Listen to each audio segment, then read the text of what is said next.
Pica-Pau Verde. Ouvi-o, mas não ouvi. Eu, quando tive ideia para fazer esta sessão, não me ocorria nenhum título criativo, e então disse ao Zé: olha, arranja aí um título e mete no cartaz. E o Zé apresentou-me isto, porque é o Zé que costuma fazer os cartazes. E ele apresentou-me este título e eu gostei. E como gostei, mantive. Porque, efetivamente, o que nós ouvimos geralmente do Pica-Pau Verde é este som. Mas ele é muito mais fácil de ouvir que de ver.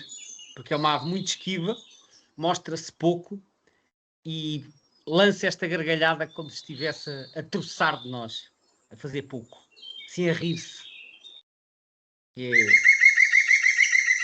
É assim uma das características dessa espécie. Vamos então conhecer um bocadinho melhor o Pica-Pau Verde. Tem aqui uma série de aspectos interessantes que nos vão ajudar a entender melhor a situação. O Pica-Pau Verde não é um pássaro, não é um passariforme, pertence à ordem dos Pisciformes, que é a ordem que reúne todos os pica-paus e mais o torcicolo. O nome científico desta ave é Picus sharpei. Em muitos guias de campo aparece como Picus viridis, mas eu já lá voltarei a esse aspecto. Neste momento, aquele que nós temos cá é o Picus sharpei. É uma ave, diria, de média dimensão, 31 a 33 centímetros, portanto, maior que um melro, até talvez um pouco maior que um pombo. É o maior dos nossos pica-paus, na verdade. A envergadura 45 a 51, portanto, pode atingir meio metro quando está com as asas abertas. E é uma ave florestal, como acontece com a generalidade dos pica-paus.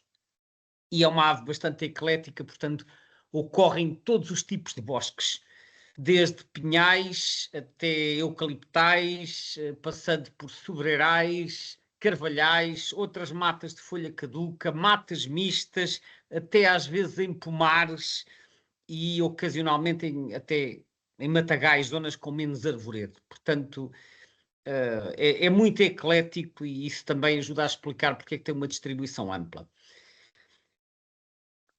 Tal como acontece com os outros pica-paus, ele alimenta-se principalmente de insetos e dentro dos insetos aprecia particularmente as formigas e talvez seja por isso que muitas vezes ele se alimenta no solo. Apesar de nós o vermos muitas vezes agarrado aos troncos das árvores, ele alimenta-se no solo à procura então de formigas. O ninho é em cavidade de árvore, que é o habitual nos pica-paus. Ocasionalmente pode nidificar em buracos de taludes, portanto assim, barreiras de terra.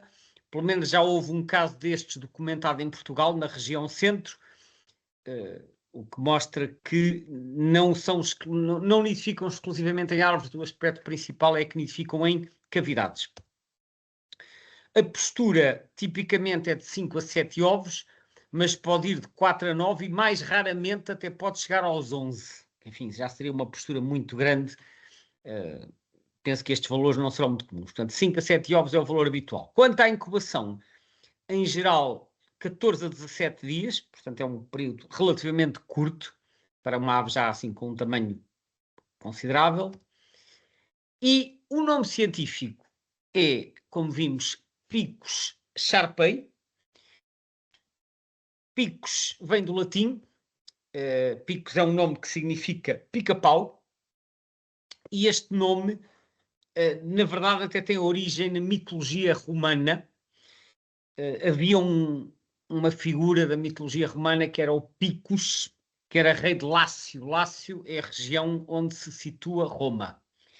E este Lácio terá casado com uma ninfa e depois mais tarde foi transformado num pica-pau. Isto na mitologia há muitas histórias de amores e desamores e traições e depois há várias figuras que depois acabam transformadas em aves.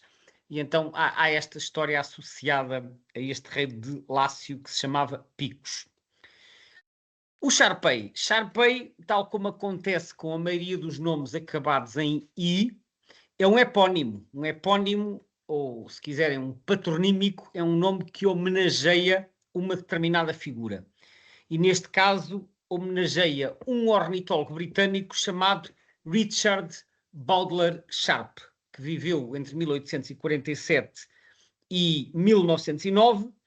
Ele trabalhou no British National Museum, British Museum of Natural History, portanto, o Museu Britânico de História Natural, e foi um dos fundadores do British Ornithologists Club. Portanto, é a figura que é homenageada neste nome Sharpei, que é então Sharp com mais um I. Quem descreve esta ave pela primeira vez é um outro ornitólogo chamado Saunders, em 1872, e como veem o nome está entre parênteses, porque isto não é o nome original.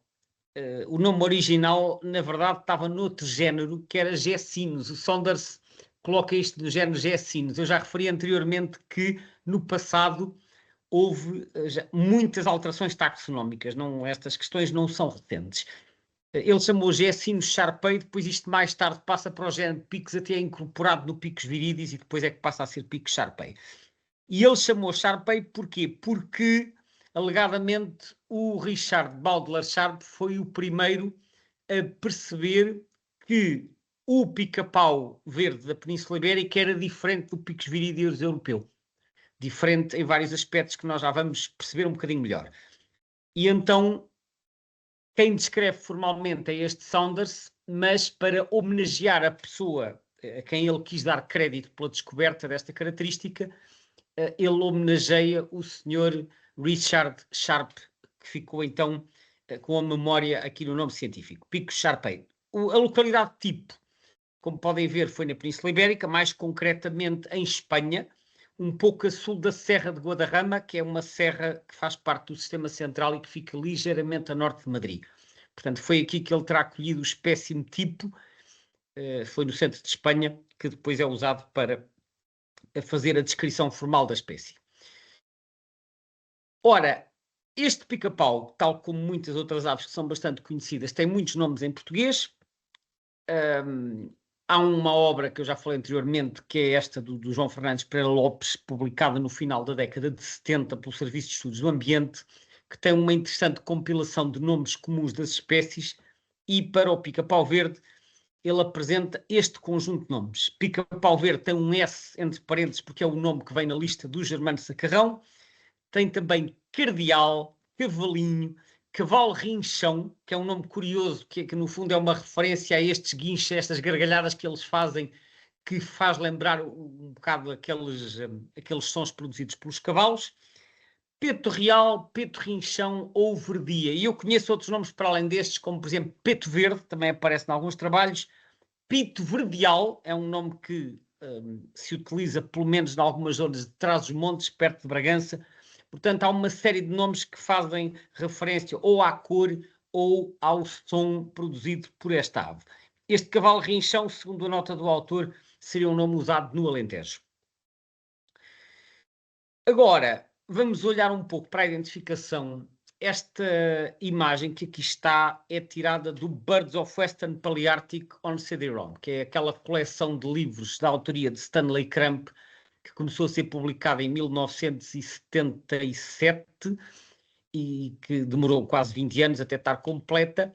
E quando esta coleção é publicada, o nosso pica-pau verde, o Sharpei, era considerado uma subespécie do pica-pau verde europeu, do Picos viridis, e portanto eles aparecem em conjunto nesta estampa e o nosso é tratado apenas como subespécie. Nós temos aqui 5 desenhos e eu adicionei aqui as legendas. Então, olhemos primeiro para o nosso. O nosso é o que está aqui. O macho adulto de Sharpei é aqui o número 9, é este que está aqui um bocadinho à direita do centro. E o macho, portanto, tem a cabeça, a coroa e a nuca vermelhos e o bigode vermelho. E depois tem assim a face assim um pouco cinza. Ora, aqui à esquerda, este número 5 é o macho adulto de Picos viridis. O Picos viridis, que é o que ocorre no resto da Europa, fora da Península Ibérica. E há algumas diferenças do Picos viridis para o Sharpei. Uma delas é esta mancha enorme escura na face. Que o nosso não é preto, é assim um cinza... É assim um cinza um bocadinho mais difuso, não é uma mancha preta tão carregada. E depois reparem que no viridis o bigode preto, desculpem, o bigode vermelho é orlado de preto. que no nosso não é orlado de preto, tem aqui um bocadinho de escuro, mas não tem o contorno todo preto. Depois há também diferenças ao nível das vocalizações. À direita temos no número 6 a fêmea adulta de viridis. Ora, a fêmea adulta distingue-se do macho adulto por ter o bigode preto e não vermelho, que também se verifica no Shar-Pei. A fêmea tem o bigode preto em vez de vermelho. Mas também tem a face, aqui esta zona periocular, portanto, entre o louro, à volta dos olhos e uma parte da face, é preta carregada como o macho de viridis. O Shar-Pei, tanto no macho como na fêmea, tem a face muito menos contrastada, tem assim umas nuances de cinzento, que às vezes até são menos carregados do que estão aqui. No número 7 temos o macho juvenil de viridis. Como é que sabemos que é macho? Porque já tem o bigode vermelho.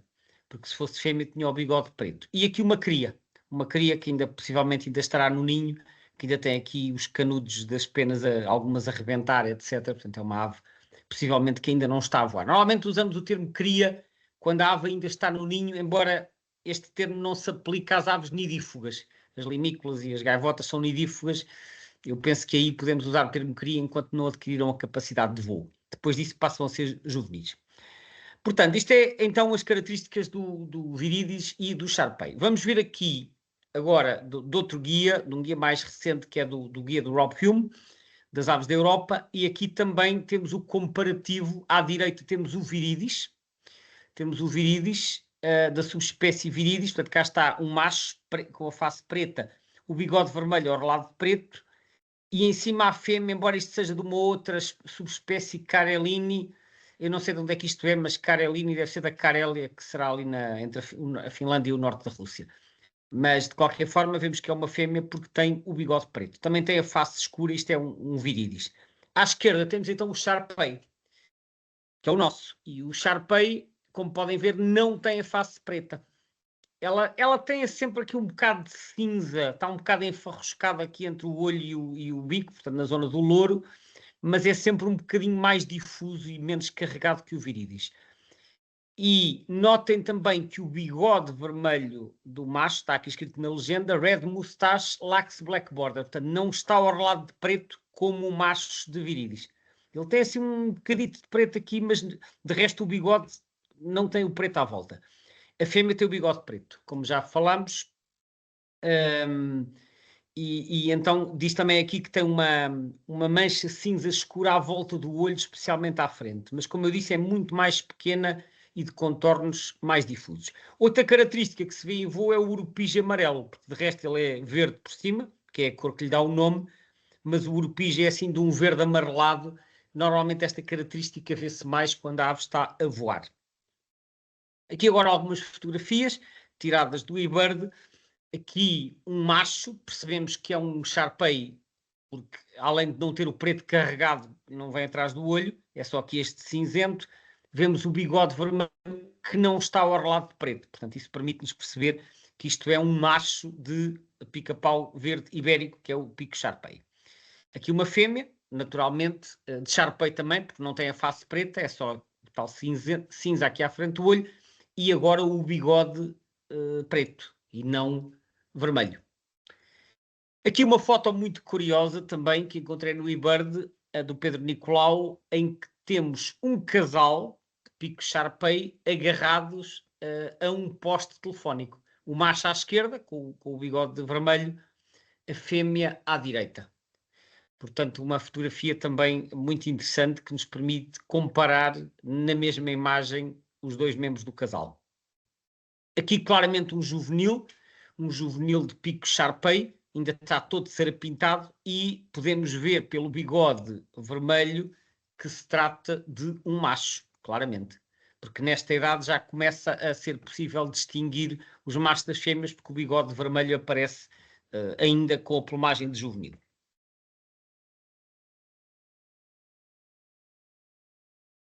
Agora, falando um pouco das vocalizações, já ouvimos a vocalização no início, mas vamos voltar a ouvir. O pica-pau verde tem essencialmente dois sons que nós podemos ouvir com mais frequência. Um é o chamamento principal, aquele som aflautado que nós ouvimos no início. Eu pus aqui canto entre aspas, porquê? Porque os mais puristas dizem que só os passariformes é que cantam. E mesmo o próprio BWP, portanto o Birds of Western Palearctic, não usa o termo canto para aves que não sejam passariformes, e quando há um som no não passariforme com função de canto, ele chama advertising call, portanto, que é um chamamento de aviso, se assim se pode traduzir.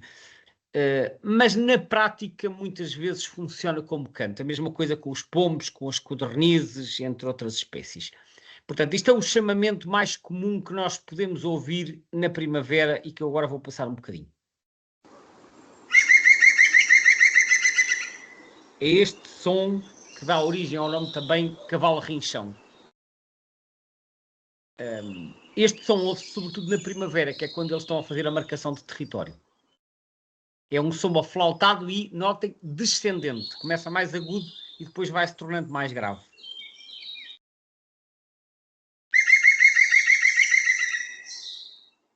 Embora se possa ouvir noutras épocas do ano, é sobretudo no final do inverno e na primavera que se faz ouvir. Para além disso, há um outro chamamento que nós ouvimos sobretudo em voo, quando ele está a voar, embora não seja exclusivo de voo, e este é um som que se pode ouvir o ano todo. Portanto, eu penso que este não tem uma função de som territorial. Vamos ouvir um pouco.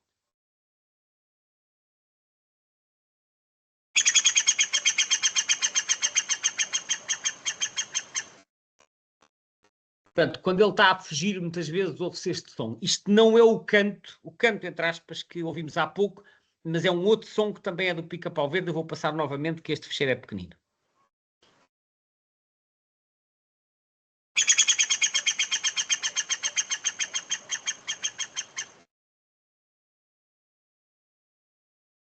Agora, vamos falar um pouco da distribuição. Este mapa é do Birds of Western Palearctic, on CD-ROM, aquele que eu mostrei a primeira estampa, e, como podem ver, apanha a Europa toda. Porque no tempo em que este trabalho foi feito, o nosso pica-pau verde ibérico ainda não estava separado, era considerado uma subespécie.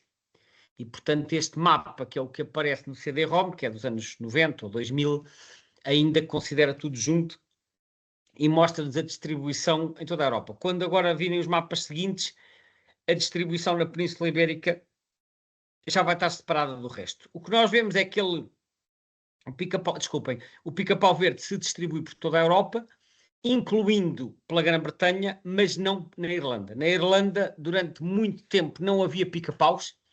Agora, desde há alguns anos, o pica-pau malhado, o Dendrocopus major, começou a colonizar a Irlanda vindo de leste. Já se tornou razoavelmente frequente aqui nesta zona oriental. Eu falei disto no webinário sobre o pica-pau malhado. Foi uma novidade porque historicamente na Irlanda não havia pica-paus. Na Grã-Bretanha, que é a ilha principal do Reino Unido, aí há os 3 pica-paus, os mesmos 3 que nós temos cá, portanto o verde, o malhado grande e o galego. De resto está distribuído por toda a Europa, com algumas falhas de distribuição, mas essencialmente pela Europa continental, não nas ilhas do Mediterrâneo, como podem ver aqui. Agora vamos olhar mais em detalhe para a distribuição na Península Ibérica. Este mapa é tirado do Birds of the World e este site, que é mais recente, já considera a taxonomia atualizada, ou seja, já destaca o pico-charpei como espécie. E, portanto, este mapa, como podem ver, a distribuição termina aqui na zona dos Pirineus. Não é bem nos Pirineus, eles entram em França. Portanto, isto não é um endemismo ibérico. É um quase endemismo ibérico, mas não é, porque ele entra em França, sobretudo aqui no sul, nesta zona aqui de Perpignan, e que possivelmente vai por aqui acima até Montpellier. Também aparece em Andorra, que é este país que aqui está encaixado no meio dos Pirineus. Portanto, o limite coincide grosso modo com os Pirineus, mas vai um bocadinho para lá, entrando então no sul de França. Depois, está presente praticamente por toda a península, mas há aqui uns buracos. Há aqui um buraco bastante evidente aqui nesta zona que apanha a região espanhola da Extremadura, que é esta que aqui está, e depois uma parte da Beira Baixa e do Norte Alentejano. Já vou falar disso em mais detalhe. E há aqui outro buraco no sul de Espanha, que apanha, portanto, esta zona comprida, isto é essencialmente a bacia do rio Guadalquivir, que é o rio mais importante da Andaluzia, que vem desaguar aqui perto de Sevilha e que forma parte da zona onde está o Parque Nacional de Doñana, e depois aqui embaixo também na zona do Estreito de Gibraltar, que termina aqui embaixo na ponta de Tarifa. Já vamos analisar mais em detalhe estes buracos que aqui estão para tentar perceber porque é que isto acontece.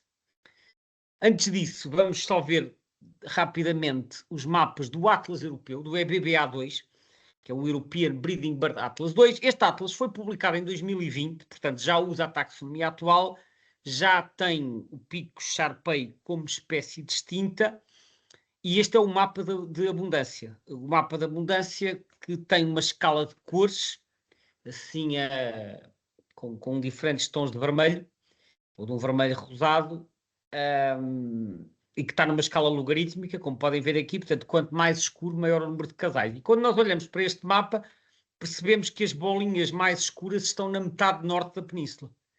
E que na metade sul as bolinhas vão ficando mais claras, sobretudo em Portugal, mas também em algumas zonas de Espanha. Isto serão estimativas do número de casais por cada quadrícula, serão valores aproximados, mas um aspecto que desde já ressalto é que na metade norte da península a espécie é mais comum.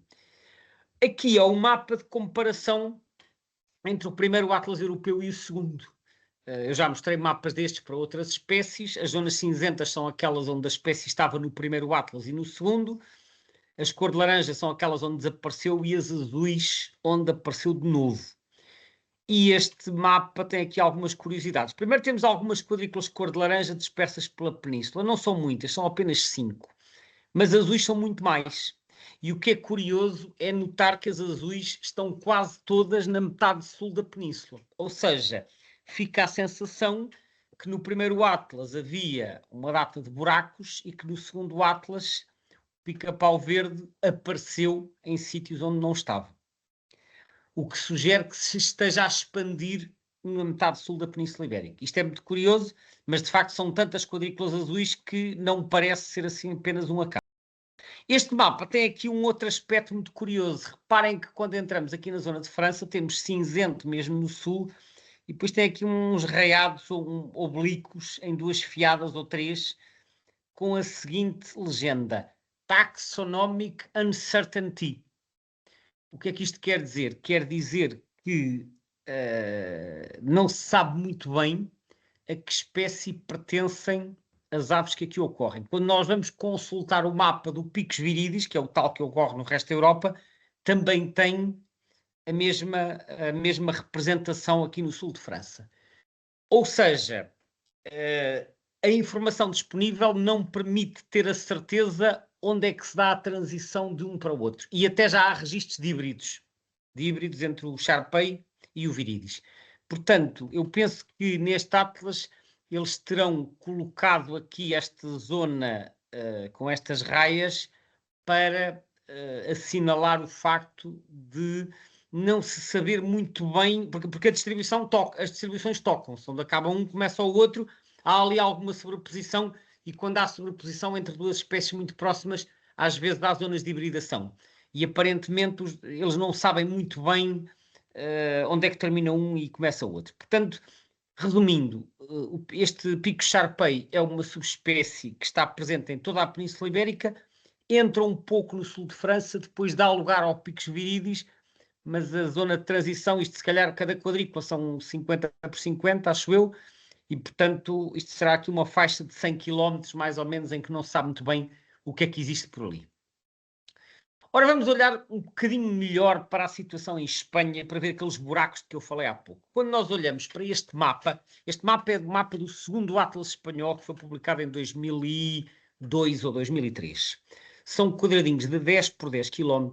Já sabem que eu gosto muito de olhar para a situação em Espanha, porque isso, como é um país vizinho que partilha muito do nosso clima e dos nossos habitats, é útil nós percebermos o que se passa em Espanha, porque isso vai nos ajudar a entender a situação em Portugal. Quando nós olhamos para aqui, o que é que nós vemos? Vemos que na metade norte da península praticamente não há buracos. Portanto, está tudo preenchido. Há assim uns buraquinhos pequenos aqui na chamada faixa eurosiberiana. Depois, à medida que vamos andando para sul, começa a haver alguns buracos e cá está o tal buraco grande na Extremadura espanhola que eu falei. Esta província que aqui está, estas linhas que aqui estão são os limites provinciais. Isto é a província de Badajoz, isto é a província de Cáceres, que são as duas da Extremadura. Isto é o maior buraco que nós temos aqui. E depois temos aqui o outro buraco que já vinha no mapa do Birds of the World, que é a bacia do Rio Guadalquivir. Isto é a província de Sevilha, isto é Córdoba, isto é Granada. Portanto, vai por aqui fora. Não, desculpem, não é... Eu acho que isto é Granada. Teria agora que ver o mapa completo. E depois em baixo Málaga. Não, Málaga aqui, Granada, isto é Jaén, isto é Almeria. Assim é que é. Portanto, isto é... o Rio Guadalquivir nasce aqui na Serra de Cazorla. Vem por aqui abaixo. E depois cá em baixo é Cádiz e o Estreito de Gibraltar. E eu quando vejo estes mapas em que uma espécie tem uma distribuição muito ampla e depois de repente há aqui uns buracos bastante grandes, eu gosto muito de olhar para estes mapas e tentar perceber porque é que a espécie ali não ocorre. Às vezes são questões de habitat, mas esta ave no norte da península está presente por todo o lado. Ele gosta de árvores, mas na metade norte da península há muitas zonas com poucas árvores também. Por exemplo, aqui na meseta de Castela e Leão está cheio de zonas desarborizadas. E, portanto, eu quando vejo um mapa assim, ponho-me logo a pensar que deve haver aqui variáveis climáticas à mistura. Então, quando olhei para isto, eu fui procurar mapas climáticos e encontrei este mapa de Espanha com a temperatura média de julho. E isto é da Agência Estatal de Meteorologia, está aqui em baixo. Portanto, isto são mapas oficiais. Isto é um gradiente de cores. A temperatura média do mês de julho, que é o mês mais quente do ano, porque eu vi aquele mapa e quando vejo aquelas ausências no sul, em zonas muito quentes, ponho-me a pensar que ele poderá não ser muito tolerante a temperaturas elevadas. E fui ver as temperaturas médias de julho e vemos aqui a bacia do Guadalquivir, cá está, né? Portanto, Sevilha, Córdoba, Jaén, Granada, temos aqui esta zona. Na Extremadura isto não é tão evidente. E depois, esqueci-me de falar aqui de outra coisa. Reparem também aqui desta manchinha, com algumas falhas nesta zona, que é o Vale do Rio Ebro, que é um rio que nasce aqui no norte e corre para leste e vai desaguar um bocadinho abaixo de Barcelona. São assim as principais falhas. Também está aqui esta mancha. Portanto, há aqui umas manchas mais escuras que, grosso modo, correspondem à zona. Só que as temperaturas médias podem enganar porque as temperaturas médias são a ponderação das máximas e das mínimas, muitas vezes. E então pus-me a pensar, então e se a gente, em vez de olhar para as temperaturas médias, olhasse para as temperaturas máximas do mês de julho? Então foi isso que eu fui fazer. E eu aqui ponho lado a lado. À esquerda temos o mapa que já vimos há pouco, à direita temos as temperaturas, a média das máximas de julho. Portanto, até que valores é que vão as temperaturas no mês de julho. Então vemos aqui estes rosados, este cor-de-rosa que aqui está, corresponde a um valor de 34 a 36. Cá está a bacia do Guadalquivir, cá está a zona da Extremadura, sobretudo aqui em Cáceres e Badajoz, entrando um pouco aqui nesta província que é Toledo, que também tem aqui algumas falhas à direita, e depois os vermelhos, que são o escalão seguinte, que é 32 a 34, apanham as mesmas zonas e cá em cima também o Vale do Rio Ebro, como podem ver, onde há algumas falhas. É claro que a correlação não é perfeita, porque também depois aqui entram outras variáveis como a altitude e o habitat, nomeadamente, portanto, a presença de mais ou menos árvores, mas a sensação com que eu fico é que há aqui uma correlação entre temperaturas máximas de julho. Olhem aqui outro, por exemplo, tem aqui esta mancha vermelha que está na região de Múrcia, cá está aqui no mapa também um buraco. Portanto, parece-me haver aqui alguma correlação, ainda que imperfeita, como eu disse, entre temperaturas máximas e habitat.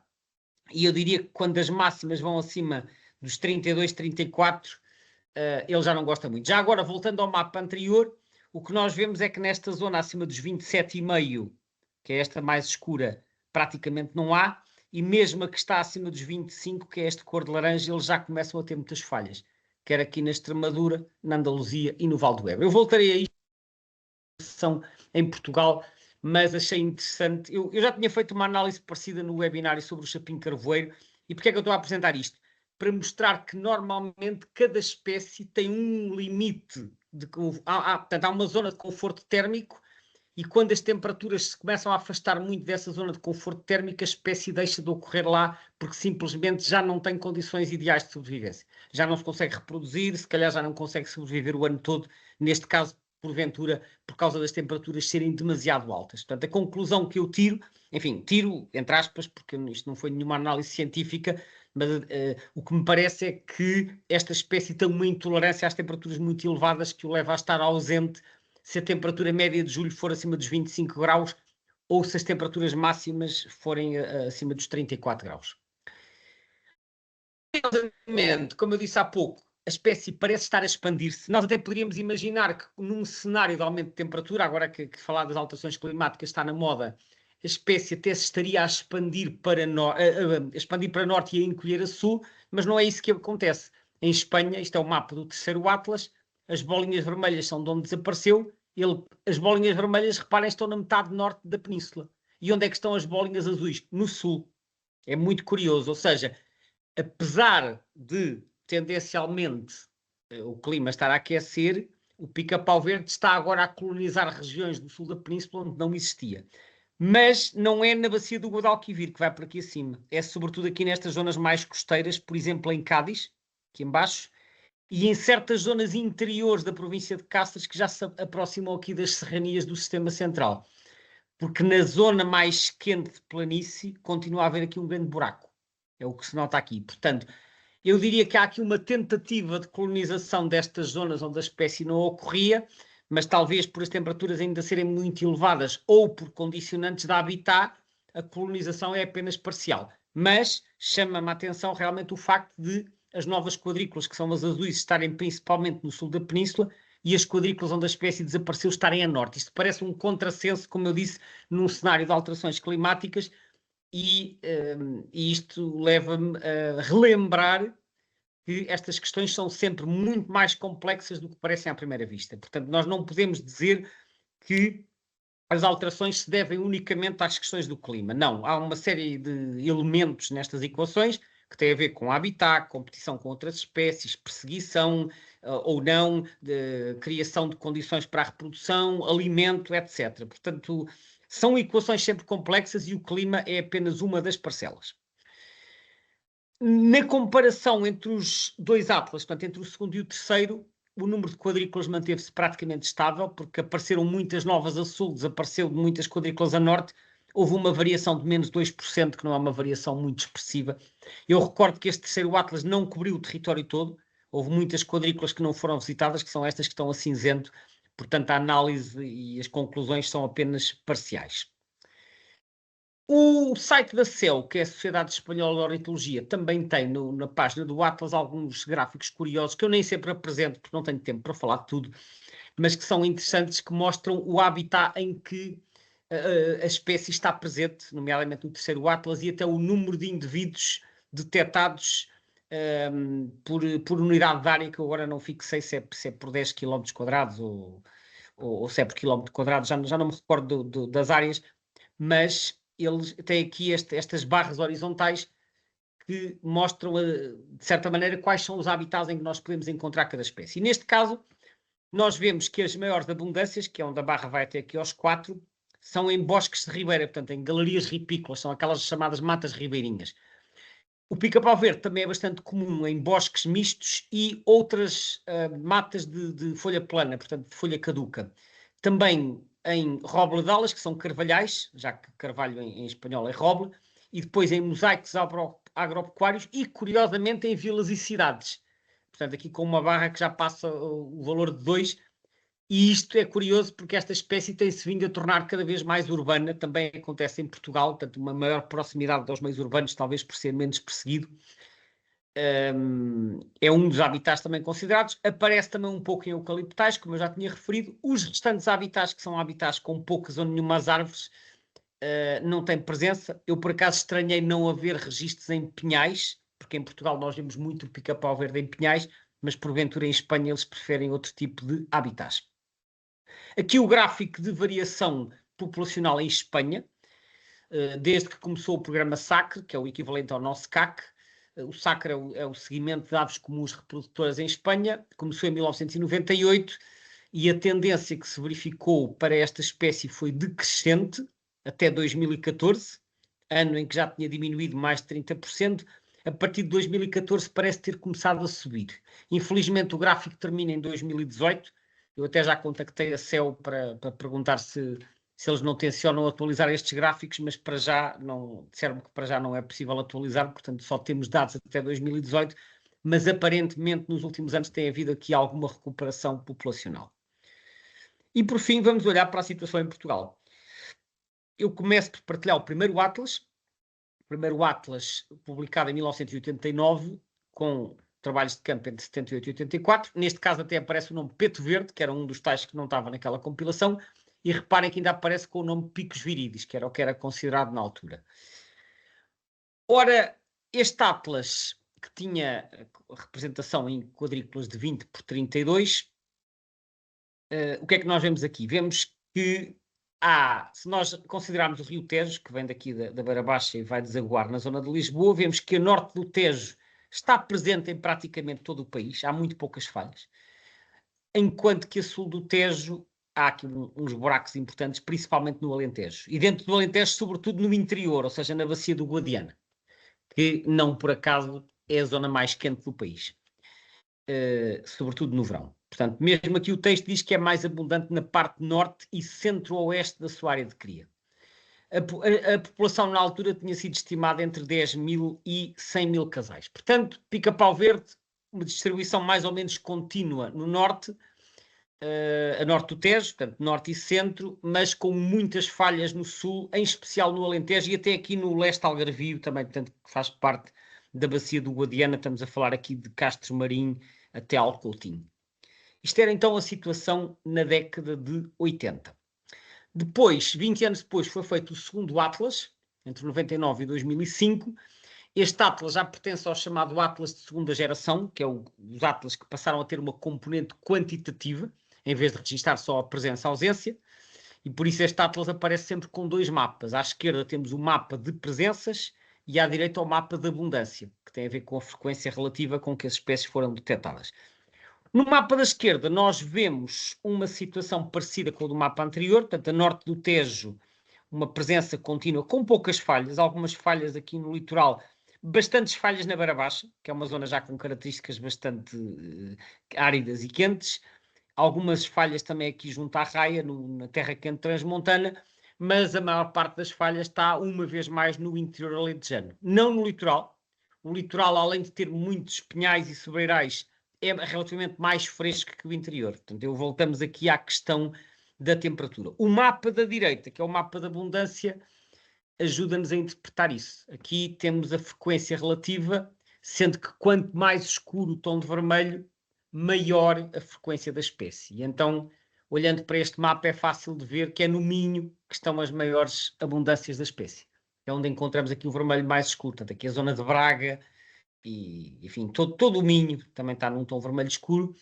E depois, de uma forma geral, o litoral norte e centro, descendo até aqui ao Vale do Tejo, está com estes tons de vermelho. E depois, à medida que avançamos para o interior, vai ficando mais clarinho. Quando avançamos para sul, na região de Lisboa, temos muito poucos. Aqui, talvez por causa de ser uma zona densamente urbanizada, tem menos habitat. Mas depois temos bastantes no litoral alentejano, que, como eu disse, tem muitos sobreiros e pinheiros, e na chamada Serra Algarvia, centrada aqui na zona de Monchique, que tradicionalmente era uma das zonas melhores do Algarve para ver a espécie. É curioso, quando nós olhamos para o Algarve, vemos aqui as quadrículas costeiras não têm a espécie. Mas esta situação hoje alterou-se, porque hoje nós já encontramos o pica-pau verde em toda a costa algarvia. Eles expandiram-se em direção ao litoral. Nesta época, eu ia muito ao Algarve nos anos 90, e para ver pica-pau verde era preciso ir até Monchique. Eu costumava visitar a Ria de Alvor. Hoje na Ria de Alvor vê-se pica-pau verde em qualquer ponto daqueles pomares de amendoeiras que lá estão. Portanto, eles expandiram-se bastante, a situação alterou-se um pouco. Aqui, neste mapa da direita, vemos então o grande buraco no Alentejo, principalmente a bacia do Guadiana. Isto é aqui a zona de Elvas, isto vai por aqui abaixo. Aqui temos a Serra de São Mamede, que é também um núcleozinho de abundância. Aqui a Serra da Malcata, que também é uma zona mais fresca, mas depois há ausências na Beira Baixa, sobretudo aqui em Castelo Branco e Idenha, e aqui na zona de Ribacoa, que é a parte que antigamente se chamava Beira Transmontana, portanto é a parte nordeste do Distrito da Guarda. De uma forma geral, também a terra quente transmontana, que é esta zona, também está amarelo, portanto é uma zona de baixa abundância. Quando passamos para a terra fria cá em cima, já vemos uma abundância maior. Portanto, claramente mais ligado às zonas mais frescas e de maior altitude. Eu aqui fiz o mesmo exercício que fiz com a Espanha, mas fiz isso sobre o terceiro Atlas. O terceiro Atlas, que está online, no site da Lista Vermelha, apresenta-nos aqui este mapa de distribuição, também numa grelha de 10 por 10 km, portanto, aquilo que já vimos no Atlas anterior, portanto, a maior falha no interior alentejano, também bastantes falhas na Beira Baixa, na Terra Quente Transmontana e em parte da Beira Alta, e depois aqui algumas no Oeste, aqui penso talvez por estar ligado às questões do habitat. E eu aqui fui comparar com as isotérmicas de julho. Eu aqui não tenho o mapa das temperaturas máximas, só encontrei o mapa das isotérmicas, portanto, que é das temperaturas médias de julho. Mas o que nós vemos aqui, embora ainda de forma muito aproximada, é que mais ou menos aqui a um terço da beira interior e a meio do Alentejo, começa a zona onde a espécie quase não ocorre. E isto é assim mais ou menos a curva dos 25 graus. Se repararem, ele corta aqui o Alentejo ao meio, à direita da curva dos 25 graus quase não há, e depois também aqui esta parte interior da Beira Baixa, né, à direita desta terceira linha, que é isto aqui. Depois ele aproxima-se um bocadinho no interior aqui nesta zona da Malcata, que nós vimos que tem alguns, e depois volta a curvar para o litoral quando se aproxima do Vale do Douro, que é uma zona muito quente. Portanto, de forma aproximada, eu diria que ali que a linha dos 25, 26 graus, tal como acontece em Espanha, isto, nas isotérmicas de julho, marca a zona a partir da qual a espécie se torna realmente escassa. Pode ocorrer pontualmente, se houver alguma altitude e o habitat for bom, mas ocorre em densidades muito baixas. É claro que podemos dizer, então, mas e aqui no Oeste, que o habitat parece tão bom, perdão, que as temperaturas são tão baixas, temos isotérmicas de 19, 20 graus, e há este buraco. Como eu disse, pode ter a ver com questões de habitat, não estudei a questão a fundo, pode ter a ver com questões de cobertura deficiente, mas a verdade é que também há aqui um buraco que pode ser explicado por outros fatores. Aqui o mapa de variação do segundo para o terceiro Atlas, sendo que aqui as quadrículas novas são as verdes e não azuis. Azuis são as que mantêm e as que desaparecem são as vermelhas. Curiosamente, aqui, tal como em Espanha, as verdes estão concentradas no sul. É verdade também há algumas a norte, mas as maiores concentrações aparecem aqui no Baixo Alentejo e no Algarve. Reparem a faixa costeira do Algarve também com bastantes bolinhas, como eu já referi. Portanto, fica a sensação que em Portugal, tal como em Espanha, parece estar a haver um aumento da frequência no sul e uma diminuição aqui, eu não diria tanto no norte, mas diria sobretudo no centro, na beira interior, no Ribatejo e aqui no Alto Alentejo. Portanto, há aqui um padrão um bocadinho difícil de interpretar, mas claramente houve variações e continuamos ainda assim a ter um grande buraco na zona mais quente do país, que é no interior alentejano.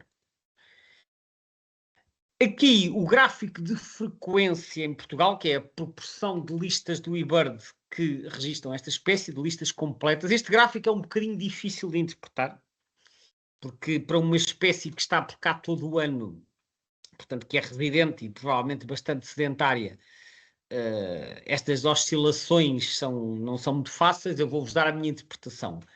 Começamos por este pico que acontece aqui em março e abril, com uma frequência que chega aos 8%, é a altura em que a espécie está a vocalizar mais intensamente. Aquele canto que nós ouvimos há pouco, aquele flautado descendente, faz-se ouvir sobretudo nesta altura e, portanto, isso contribui para a detectabilidade da espécie. Depois há aqui uma queda abrupta a partir de meio de abril até maio, possivelmente devido a uma menor atividade vocal quando já tem crias no ninho, mas não sei se é só esse o fator, porque depois, a partir de junho e julho, volta a aumentar. E aumenta ainda para valores de 7%. Eu não sei explicar este pico. Imagino que tenha a ver com alguma dispersão de juvenis, em que a espécie se torna mais conspícua nesta fase, mas isto que eu estou a dizer é um bocadinho especulativo, não consigo encontrar outra interpretação para isto, e depois ao longo do verão vai diminuindo à medida que o outono entra e depois o inverno, e as frequências chegam aqui aos 4, 5%. Atenção que este gráfico é um gráfico distorcido, porque os valores mínimos não estão no 0, estão nos 4. Não é? Isto foi tirado do eBird e ele ajusta automaticamente a escala aos valores mínimos e máximos. Portanto, estas amplitudes são menores do que este gráfico pode levar a supor. Isto não cai para 0, está nos 8, aqui cai para 4, que é metade daquele valor, não é 0. Portanto, convém termos em atenção que esta escala está ajustada. Mas ainda assim, o que nós vemos é que quando chega ao outono e ao inverno, a espécie é mais discreta e é menos detectada. E depois, a partir de janeiro, fevereiro, começam a cantar novamente e a detectabilidade aumenta. Portanto, isto é a leitura que eu faço deste gráfico que aqui está. Este mapazinho, esta tabela foi tirada de um documento da IUCN, que está também no site da BirdLife, dá apenas as estimativas da população para os 3 países onde a espécie ocorre. Na verdade, 4, porque não está aqui Andorra. Não sei porque é que não fizeram estimativas, mas pronto, o grosso da população está em Espanha, como podem ver, entre 234 e 417 mil casais. Em Portugal, entre 10 e 50 mil. E em França, já vimos que a população é marginal, é só aquele bocadinho no sul, terá qualquer coisa entre 150 e 2 mil. Este intervalo é muito grande, quer dizer, isto é quase para 15 vezes mais. Talvez por não se saber muito bem a que espécie pertencem aqueles pica-paus que há no sul de França. A tal zona que estava com aquelas tracejado, aquelas raias oblíquas, que diz Taxonomic Uncertainty, talvez por causa disso é que este intervalo aumenta mais de uma ordem de grandeza. Mas seja como for, a população francesa é marginal. No conjunto da Europa, então, temos estes valores que aqui estão em baixo. Para terminar, queria ainda dar uma nota sobre conservação, que deixei hoje para o final. Esta espécie não está ameaçada atualmente, nem a nível global, que basicamente é Portugal, Espanha e França, nem a nível europeu, nem em Espanha, nem em Portugal. Não estava em Portugal em 2005, também não estava em Portugal em 2022. Curiosamente, quando eu fui ver o Livro Vermelho Europeu, que já teve 2 edições, tive uma em 2015, outra em 2021, houve uma coisa que me chamou a atenção. Em 2015 ele estava NT, e agora em 2021 foi reduzida a categoria para LC, ou seja, ele estava quase ameaçado e passou para pouco preocupante. Eu fui tentar perceber melhor o que é que tinha motivado esta alteração. Então fui ao site da IUCN, que é a União Internacional para a Conservação da Natureza, e vi lá a ficha. A ficha, a avaliação mais recente foi em 2020, está pouco preocupante, mas tem aqui o histórico. A primeira avaliação foi em 2012, que é quando esta espécie foi separada do viridis. Ele estava pouco preocupante em 2012, portanto foi a primeira avaliação, e depois em 2015 é quando ele passa para NT. E a justificação que foi dada na altura era que estava a diminuir rapidamente e tinha diminuído 30%. E se vocês se lembrarem daquele gráfico que eu mostrei da população espanhola, de facto estava a haver uma diminuição bastante grande em Espanha, e como Espanha tem a quase totalidade da população, tem mais de 90%, aquilo que acontecer em Espanha determina o futuro desta espécie. E por isso é que passou para a NT. Mas, entretanto, a partir de 2018, a população começou a recuperar. E então eles chegaram à conclusão, em 2020, ele está a diminuir, mas afinal não está a diminuir tão rápido como nós pensávamos, portanto, vamos lá pôr isto em LC outra vez. Portanto, isto estou a contar a história de uma forma bastante simples, mas para ajudar a entender porque é que há estas alterações de categoria. Vai havendo informação que vai chegando e essa informação é analisada e com base nisso tenta-se atribuir uma categoria, enfim, com o rigor possível, mas que reflita a ameaça sobre esta espécie, e atualmente então ele está considerado como não ameaçado. Entre muitas outras informações que lá tem nessa ficha, que eu não vou estar aqui a pôr tudo que seria muito, mas destaco esta parte que eu pus aqui, que é a parte das ameaças. E eles dizem que, embora não haja muitas ameaças identificadas para esta espécie, eu sublinhei aqui algumas que eles destacam, que é a intensificação da agricultura e da plantação florestal, porque a intensificação também, a intensificação da plantação de árvores faz com que sejam árvores novas que não são tão esburacadas. Eles gostam de árvores esburacadas para poderem fazer os ninhos e procurar insetos. Portanto, florestação intensiva não é tão amiga desta espécie. Também a conversão de pastagens para terra arável pode afetar a população desta espécie, porque vai reduzir o número de formigas, que é uma das principais alimentos deles.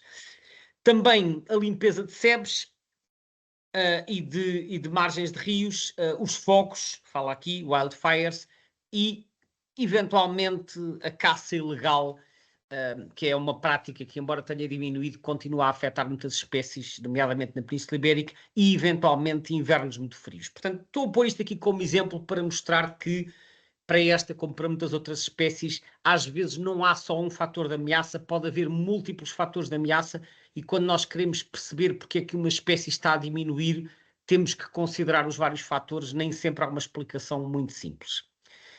Chegamos à ficha resumo desta espécie, com que habitualmente terminamos estas sessões. Vimos então que o pica-pau verde se distribui pela Península Ibérica, mas que entra marginalmente no sul ou no sudoeste de França, embora haja ali uma zona de transição em que não se sabe muito bem se é Sharpei e se é Viridis. É uma ave essencialmente residente, monotípico. Ele era politípico quando era Viridis, mas quando o Sharpei foi separado, o Sharpei não tem subespécies, portanto é monotípico. Vimos que em Espanha é comum e com uma distribuição muito ampla, embora com algumas falhas na Extremadura e na Andaluzia Ocidental. Vimos que em Portugal é mais frequente no norte, sobretudo a norte do Rio Tejo e no litoral, e que é muito escasso no interior, sobretudo no Alentejo, que é na bacia do Guadiana que ele é mais escasso.